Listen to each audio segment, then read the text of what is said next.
yeah, she's 11. So then they'd be like, they look, and I was like, yes, your daddy was a bad man.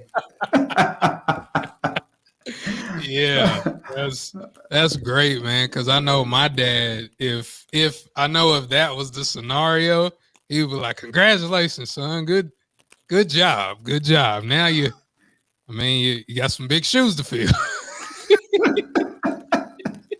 I don't even bring it up. I just, I was like, hey man, hey, great job. Let's go. You know. Yeah, but that's amazing, man, and I just appreciate you sitting down and taking some time. Like I said, this is gonna be the first episode of this new podcast. I'm rolling out. I'm spinning it. I had the Odell Bazell show, and then I have my podcast dedicated to like speakers, right? Love it. So Yep. this one is gonna be more so because I'm getting a lot more former athletes, celebrities, some of the ones that are like well known that were well known at one time, but now they're trying to figure out how to turn their followers into money and all that stuff, how to turn their social capital into real capital. So be starting a podcast. So I appreciate you joining me. And so this is kind of like behind the scenes stuff. But all the questions that I have are going to be super simple. It's going to be like questions about your life, going through college, going into the league, what that was like. I know you got a great story about the transition, like when it was over for you, and then like what am I going to do? So definitely want to talk about that. And then like what you're doing now. Definitely want to talk about Elijah and just the pride, because this is going to be released around Father's Day. So just the pride as a father. I'm a father, not of 8, of 3. Okay. 8. 3 is tough, man. Yeah, for sure. So yeah, man, just I'm gonna pause for a second, just like for editing purposes. This is live, like this is live on like Facebook and stuff like that, but I'm pausing for the recording's sake, and then we'll jump right into it. Okay, cool. What's up, everybody? This is Odell Bazell. I'm excited to be here with you for our first episode of Marketing Tips for Celebrities. I'm Odell Bazell, your celebrity marketing consultant, also a professional speaker. Been so for a long, long time. And through my journey as a speaker, I've been able to meet and coach some really, really interesting individuals. And I'm excited to have with me today the one and only Alex Molden. Alex Molden, he's a former professional football player. He was drafted, just in case y'all are trying to figure out like when did he play. He was drafted in 1996. Went to the New Orleans Saints. He played DB. So I'm pretty sure there's some YouTube out there of him getting some picks, but also he's probably getting mossed a little bit. Maybe it happens. No, I said that because you shared a picture. You shared a picture. Okay. I did. Of that. So, but again, if you play at a high enough level, you're going to get, you're going to get some plays made on you. But I'm excited to have Alex here. We're going to be talking about, his journey into becoming a professional athlete, something that a super small percentage of people ever get the opportunity to do. Then we're also going to be talking about some cool things that he's doing. And also, because this will be out around Father's Day, we're going to be talking about something special that I know very few fathers have had the experience with their kids. So, Alex, first and foremost, man, thanks so much for taking some time out of your busy schedule to join us, man. How you living? How you feeling? Man, thank you very much, Odell. I'm honored to be a guest on your show, and man, excited, man. Anytime I get a chance to chop it up with you, it's a great day. So I'm looking forward to this. Love it, love it, love it. So since this is gonna be marketing tips for celebrities, I consider you a celebrity. I don't know if you consider yourself a celebrity or not, but a celebrity is somebody that's known by lots of different people. And so when you're known by lots of different people, there are a lot of different things that people think. right? Especially when you're a pro athlete, right? Everybody thinks, especially you got drafted in the first round, 1996, number 11. Do you remember like, well, I know you remember where you were, but do you remember like the whole day, like the process? Can you walk us through that a little bit? Like it was yesterday, Odell. Come on, man. That was a dream come true. I was that little kid watching. So we didn't even have ESPN, but man, I remember watching the draft at a friend's house when I was like in eighth, ninth grade, and seeing all the kids, look at kids, but grown men walk up on stage, get the jersey from the commissioner, take pictures and all that. It's like you're entering into this dream. I remember every moment of that. So when I was, the NFL had connected with my agent and asked me if I would like to fly out to New York and, be at the draft. And of course I jumped at it. And man, it was just an amazing moment, sharing that with my mom, my twin brother, a couple of really close high school friends. And to be able to do that, man, it was an amazing experience. I will never forget it. That's amazing. So with having those people around you and then hearing your name called, like, was it because I, again, I always talk about my athletic career because I was really good until I didn't grow. Like I was really good. I was one of the best, one of the best in the state until I didn't grow. But like when you graduate from high school or college, it's like, oh, I graduated, yay, here's my degree. But then like that's when the work really starts. So after you got drafted, like talk about that work that started after that. Yeah, and actually, that work started before that. Like when I finished playing in college, my agent, he lived in the Bay Area, and he said, you know what? Once you finish your bowl game, you need to fly. You need to come out here. I got you hooked up. You'd be staying at the guest house with this doctor, a close friend of mine, and you'll be working out with this trainer. His name is Raymond Ferris. Well, Raymond trained Jerry Rice and a bunch of Jerry Rice, Barry Bonds. He trained a couple of other guys who played in the league and was on the 49ers. And once he said Jerry Rice, I was like, whoa, I'm there. Say less. I'm there. I get a chance to train with the GOAT, right? And this is me going to be a first year rookie. I'm training with with Jerry Rice. I think he was in his 10th or 11th year. And so I got a chance to see how greatness looks. I got a chance to kind of be close to it. Now, Jerry didn't say a whole bunch, and I trained with them for 6 months straight, 5 days a week, 2 to 3 hours a day. I trained with this man. He probably said about maybe 5 words to me. So I had to watch and listen to him. And I learned so much, man. So by the time I got drafted, went to my first mini camp, and I'm excited because I've been working against Jerry. Jerry's the best. So whatever receivers you guys have, I feel very confident that I can be able to cover them. And I did for the most part. And, felt really good, got my confidence going. But, the one thing in the, I guess in any a environment or platform that's really high is everybody's good. Mm. And it doesn't matter if you knew somebody, who went to a just big school or a small school, everybody's going to be good. And so like my first day of the mini camp, I got a chance to, to kind of see that. And not everybody was fast as me. Not everybody was as quick, but their knowledge, that was the separator. And it was just like, it was very humbling, that first mini camp, but just like anything else, you start to, get around it and you start to feel it out, and then you start to kind of find where your strengths and where your weaknesses are.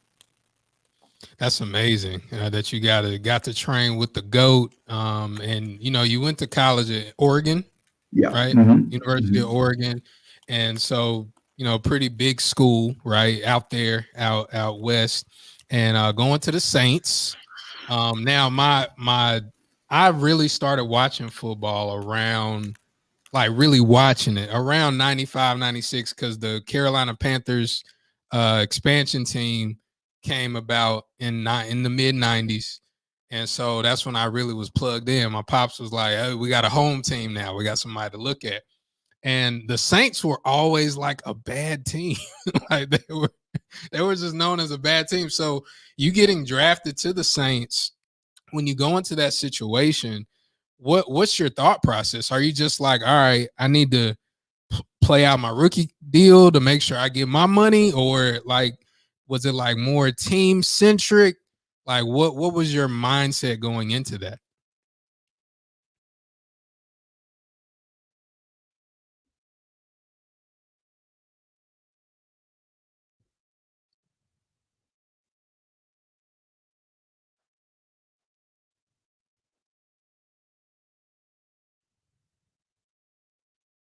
I was muted. How about that?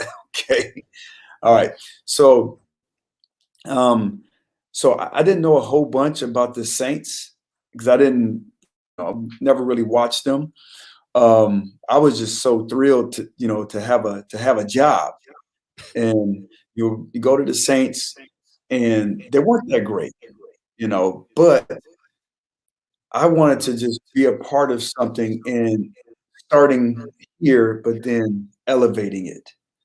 And I think that was the driving factors. I wanted to be a part of something special. It was the same thing in college, man. When I went to Oregon, Oregon was at the bottom of the Pac-10. But I wanted to be like this person that was part of a movement that can really help the organization kind of grow and do some positive things. Awesome. So when you get there, did you play a lot your rookie year? Yeah. I was the third corner, so I was the nickel. So I probably played about 50% of the time. They had two high priced and very good corners ahead of me. So yeah, I sat and I watched, but I was able to kind of stick my toe in the water. What was your welcome to the NFL moment? Okay, you're gonna love this. So that was a cat.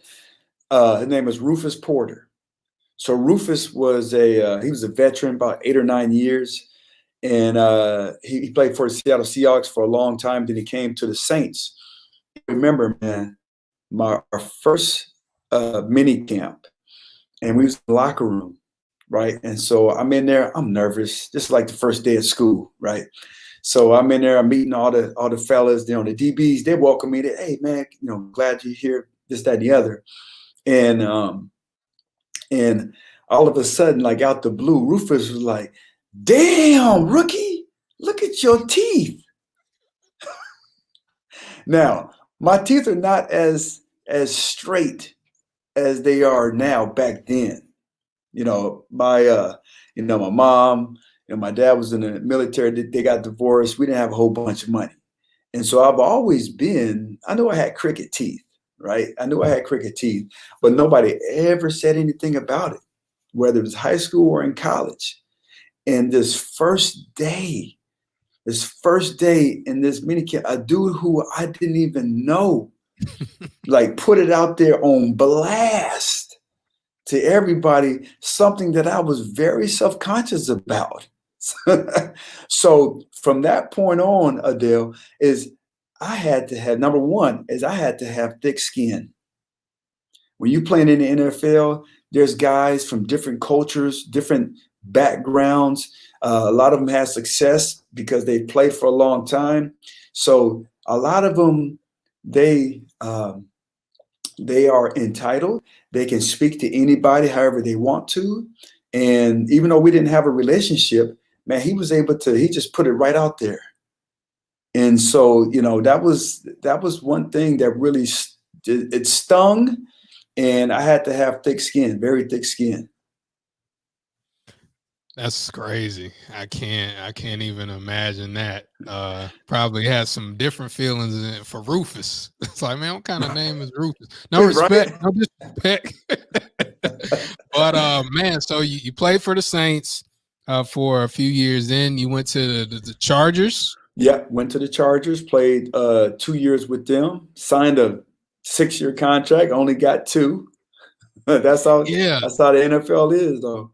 right. Talk about that really quick before we transition, like because people will see, they'll see the rookie deals that some of the rookies, as of this recording, the NFL draft just happened a few weeks ago, and so like they see, oh, such and such signed 5 years, $76 million and all that stuff.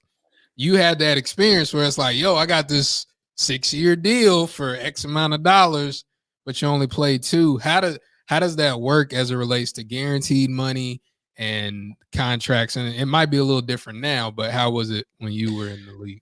Yeah, so rookie deals are a little bit different. Most of the time, rookie deals you're going to get all that money, um, but the second contract, that's the big one, right? That's the big one. No matter how big your first one is, the second one is going to be bigger. But the only thing that's guaranteed is the signing bonus. So you can hear everything you want to about these crazy numbers, upwards and hundreds of millions, but the only thing that's guaranteed is the signing bonus. But now they have where, like, it's not just the signing bonus, but it's like the first 2 years. The first 2 years is guaranteed. So unlike basketball and baseball, the whole thing is guaranteed. No matter if you get hurt, if you suck, whatever, all that's guaranteed. But in football, it's different. So what was that like when it's like you signed the 6-year deal, but you only like what events led to you only playing two of those 6 years? Yeah, injuries, man. You get injured, you don't perform at the level that you're expected, and then what happens is they draft another one that looks just like you. They either draft another one, a younger you, who's possibly cheaper, or who has more potential or ability. And so that happened to me where, they drafted Quentin Jammer in the first round. He was the fifth pick. So he was like the new Cadillac. I was the old Cadillac. And they drafted a new Cadillac who was bigger, faster, stronger to come take my job. And so I was able to hold him off for 1 year. And then the next year I was like, okay, yeah, the money, you want to restructure my contract? Nah, I'll take my services elsewhere. Got it for sure. And for anybody, right? Whether you're in the entertainment business, whether you're in the, a sport, or anything, like there's always that kind of looking over your shoulder, kind of thinking like, whoa, like, wait a Yeah, minute, this is happening, especially in competitive sports. And so I want to ask you this as we start transitioning. You had a 8-year career, yeah, 8 years. 8-year Yep. career, which is longer than the average, right? Average is 3.5, 3.5. Average 3.5 years. So you more than doubled that. But tell us about when you got to the end and you knew it was the end. Like sometimes, like you said, Quentin Jammer comes in, you're like, oh, okay, okay. But then towards the end, it's like because at this point you're 30, like Mhm. roughly 30 Yep. years, 30. Like, dude, I'm 36 right now. Oh, you would be Like, a dinosaur. be done. So it's like, I can't imagine. I didn't even really get my life figured out till like as far as my career, maybe 28. I didn't get it figured out. And so Okay. your career is on the end. What was that like, first of all, where it's like, yo, I'm 30 and you and your wife, y'all started to have kids, right? You're, Mhm. you're having kids and We had beautiful number four. families growing. Yeah, we had number four by then. Yeah. Right. So it's like, what was that like? I'm gonna tell you, Odell. Uh, real short, man. By that 8th year, I started to do something that I never did in the previous 7 years. So when we get paid like every 2 weeks. Some teams it's every week. And what you would get is, most of us, we get a photocopy of our paycheck, because the real check went to our financial advisors, went to our money managers. And so, I know the money was good, but and then at the end of the season, you go to your cubby or your little mailbox, whatever. Oh man, let me get all these, and I put it in my folder or whatever. And I would never look at them, right? That last year, I was over there checking in my cubby like every week, like, looking and like, oh man, it ain't there, man. When's the check clear? Okay, oh, tomorrow. Okay. Tomorrow going there, looking at, okay. And it's a photocopy. I knew that was my last year playing football, because it was a game. It was a game played by grown men. And it was all about the having fun part. And the money was just an extra benefit. Really, I had a coach tell me, say, Alex, you should get paid to practice. You play the game for free. You get paid to practice. Wow. And that's always stuck with me, man. But when I started looking for that pay stub, that paycheck, I knew that was, the love was starting to kind of dissipate, and then it started to become a job. Got it. Man, that's powerful. And I think one thing that you kind of touched on, I think some people they wonder about is, so you actually get, like, when professional athletes, you get like a check, like, well, probably not now. It's probably direct deposited and all that stuff. But like you said, you had a photocopy of what everything looked like. So they was taking out FICA and and taxes and everything, right? Yep. Yeah. I'll tell you what, my first check, not my first one, because the signing bonus was, my signing bonus, I looked at that down there, passed out. But like my first check, like game check, is I got the photocopy and I looked at it and I was like, oh my gosh, hold on, this is after taxes? After taxes, Odell, and my check was $35,000. This was after taxes. This is more money than my mom made all year. And she was she worked in a hotel. She was, worked in housekeeping. So I made that in in a 2-week game check. And that was the least amount I've ever made in my career, my rookie year. Wow. It was crazy, dude. Crazy. That's incredible. So now you're at this point where it's all over with. Was it kind of like you retired? Were you told the team that you were with, like, hey, I'm out? Or was it like they said, hey buddy, you gotta go? Like, what was that like? I was like 95% of the guys who retired from the NFL is I was kicked out. I played, my 8th year and end up stayed working out and whatnot, and was waiting for a phone call. Had my agent was working, said, hey, I think we can get you a tryout for the Jags. Got a tryout for the Dolphins. You got the Giants, the Vikings. You got all these different tryouts. But the thing is like when I'm trying out, I'm 31. I'm trying out. It ain't no one-on-one tryouts. I'm trying out with 2 to 3 other dudes who play the same position as me, but are 8 to 9 years younger. And they're hungry. So I couldn't step up. I couldn't, like, speed wise and agility. I no way I can match up with them. But what I could match up is my knowledge, that knowledge and the experience and the success that I had. But not a whole bunch of teams, that doesn't play a huge role. They want youth. They want that youth. They want that now. And so, transitioning, that was tough, man, because you're getting kicked out. And, I kept trying. I waited another year before I was like, man, I think it's over. And then I filed in my paperwork. But for 95% of the league, man, we want to keep playing. We want to, but that window closes quickly. Yes, yes, it does. And I just shared a quote that my grandma said that, aging is one of life's greatest blessings and one of its cruelest pranks. Yeah, absolutely.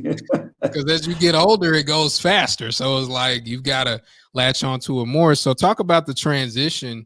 You've been able to successfully transition into a different career path, different business, and something that I offer to anybody. A tip, if no matter what like business you're in, as an entertainment business, sports or what have you, is that you are your business. Like you are your own business. So talk about that transition, how you were able to do that. Like who was the first person, or what was the first thing you saw that said, okay, this could be a good next chapter for me? Well, I'm gonna take you through when I finished. All right. So when I finished playing, I had money in the bank. We had multiple houses, multiple cars, family, beautiful, everything is good, right? And man, about not even a year, but like 8 months, I'm like, okay, this is kind of boring. I thought that, being retired, I was gonna chill, I was gonna play golf, walk the kids, drive the kids to school, be on, all the school activities or whatnot. But that stuff gets old. That stuff gets real old real quick. And so I was like, all right, what do I do? How do I function?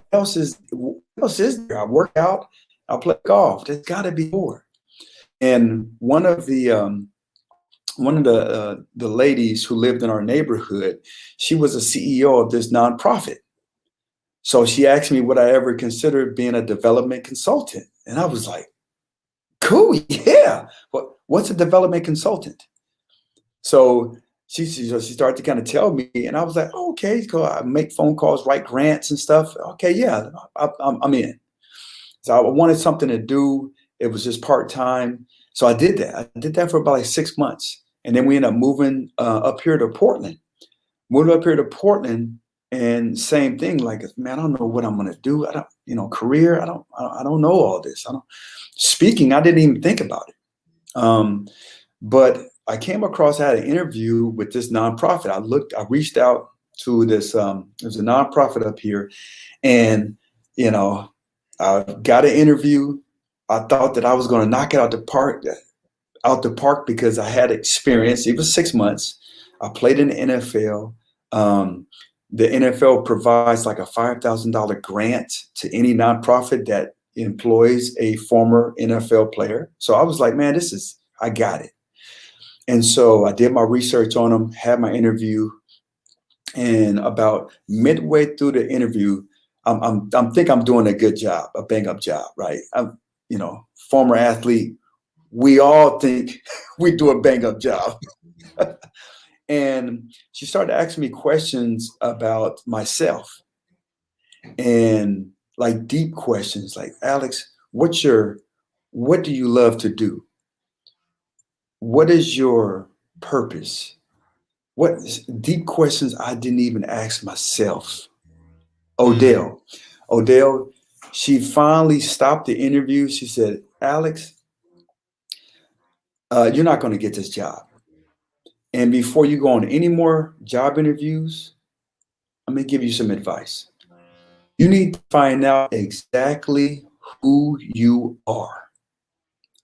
Wow. She told me that. She stood up. She walked me out the building and said, have a great day. I went to my car, and it was a nice car, Odell. You know what I'm talking about? It was a nice car. I went in there and I cried my eyes out, like banging my hands on the steering wheel. This lady who just met me told me the truth. I didn't know who I was. And that conversation kind of led me to the path of self development. finding out more about myself, what my passions were, what did I love doing, what did I hate doing. And that kind of started me down the path of, at the root of it is helping. So I love helping others. I love helping athletes become better athletes. And man, I did that. I parlayed that experience and my relationships and all that success. I parlayed that into a career at Nike World Headquarters here in Beaverton. And I did that for about 13 years. But over the past 4 years, because of looking into people like yourself, Odell, you played a great role in me discovering another passion in helping others and helping other athletes, is helping them to develop themselves into people who understand leadership and understand how owning who you are can help drive success in any area of your life. And so that's where my passion is now. I know exactly who I am now. And there's others, and not just athletes. I've worked with a lot of athletes, a lot of celebrities and Fortune 500 executives, and help them become better leaders. But it starts with understanding who you are and understanding leadership, which is influence. I love that, and that I think that's a powerful moment when the lady that was interviewing you said what she said. I mean, she kept it all the way 100 with you. Like 100, she was 100. like, "Look, you need to figure out who you are." Now, how old were you when that happened? How many years have you been out the league? So yeah, I was out the league at the time we moved about 2 or 3 years. So I was like 35. I believe, yeah, I Wow, was 35. And so that's to kind of hear that, because I skipped all that, you finish college and then you go from job to job, trying to figure out things. Dude, I stepped out the league and she hit me with that. I had that conversation. And then I'll say, okay, I'm going to figure this out. And man, I did some real estate for a quick second.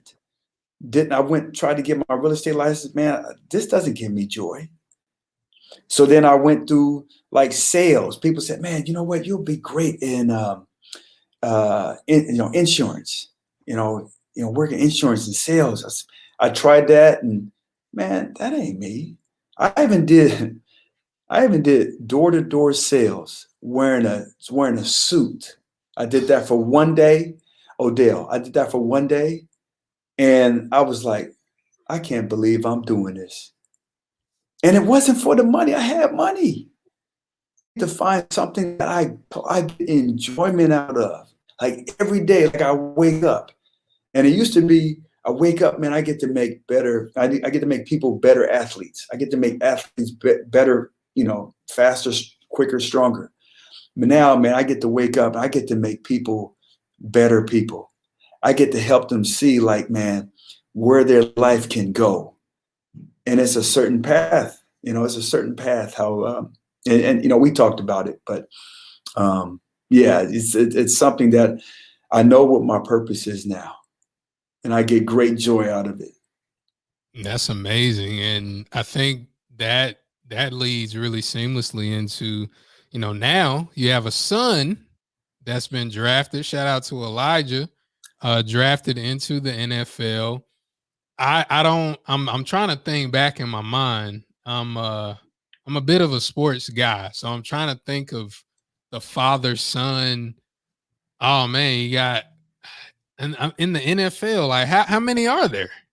Like Man, father son. I know there's a few, but it's crazy, man. It's like now it's like a couple of like last year it kind of started, maybe 2 years ago, where I started like, man, I played with his daddy. He's getting drafted now. I'll play with his daddy. And then this year, there was like three or four, maybe even five dudes who I played with or against. Their sons are getting drafted. JC Horn. JC was yeah, the first corner taken. I played with his daddy with New Orleans.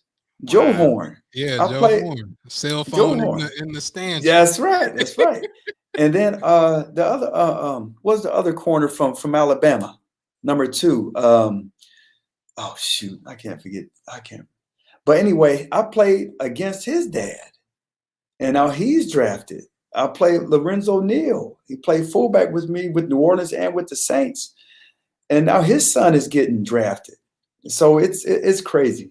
Yeah, it is. So for all of you like me who have sons and you didn't play in the NFL, I mean, hey, maybe there's still a chance, but you got a new generation of former professional athletes coming in. And so your son, he gets the benefit of not just, the experience of you playing, but also all the stuff like I imagine, and you can correct me if I'm wrong, your son, the purpose conversation, you've had those conversations with him, right?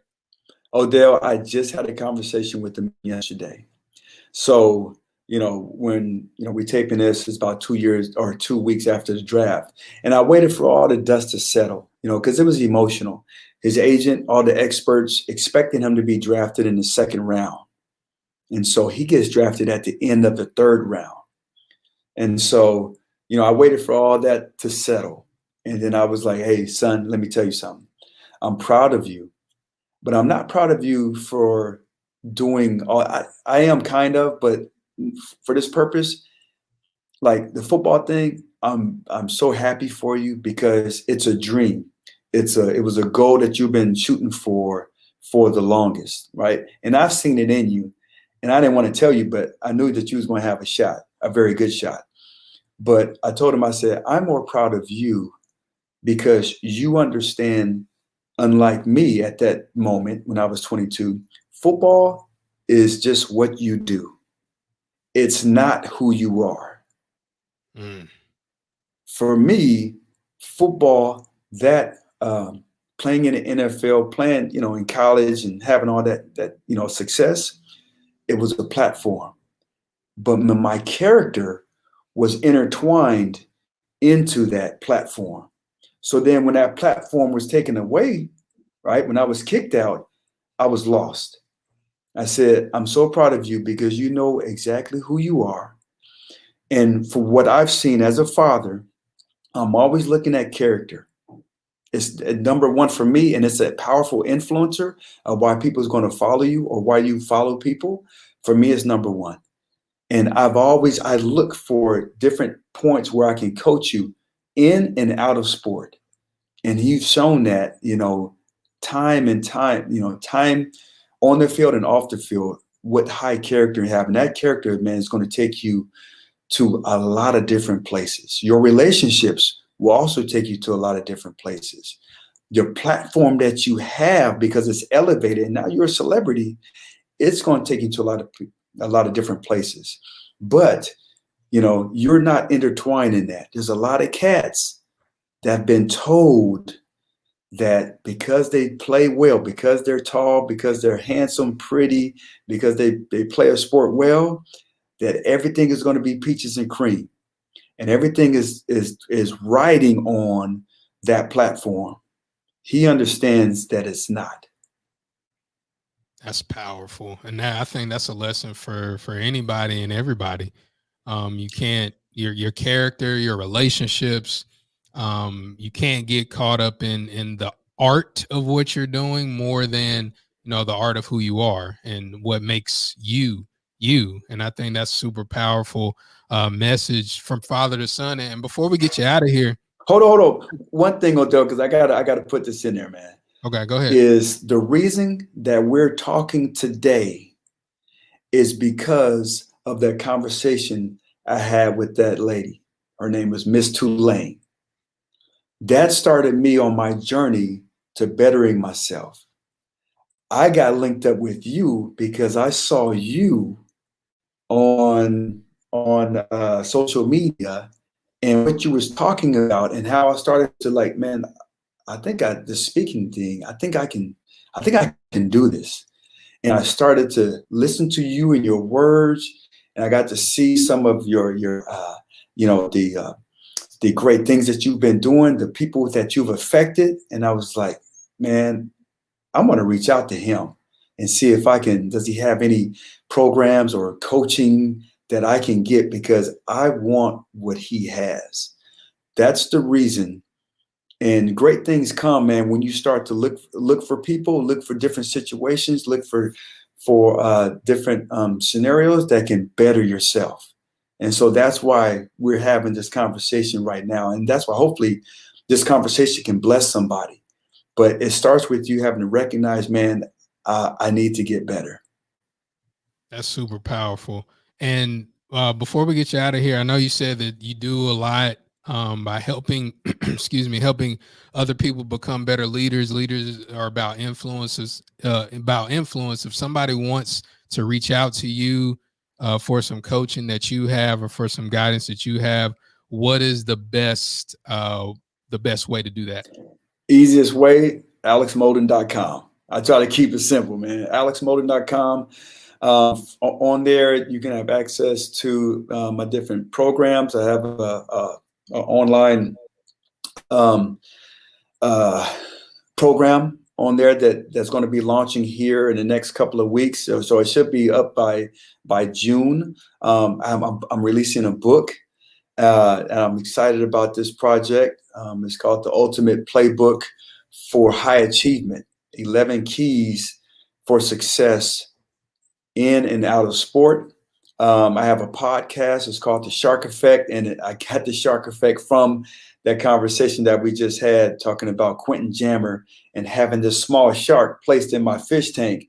It forced me to have, to use all my experiences, all my knowledge, and I ended up having the best year of my career.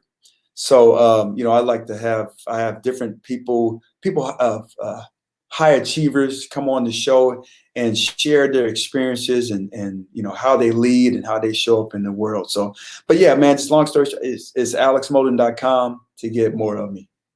Love it, love it, love it. Well, y'all know how we do. We'll see y'all at the top, not from the top. Alex, appreciate you, and best of luck to your son and your family, man. Take care.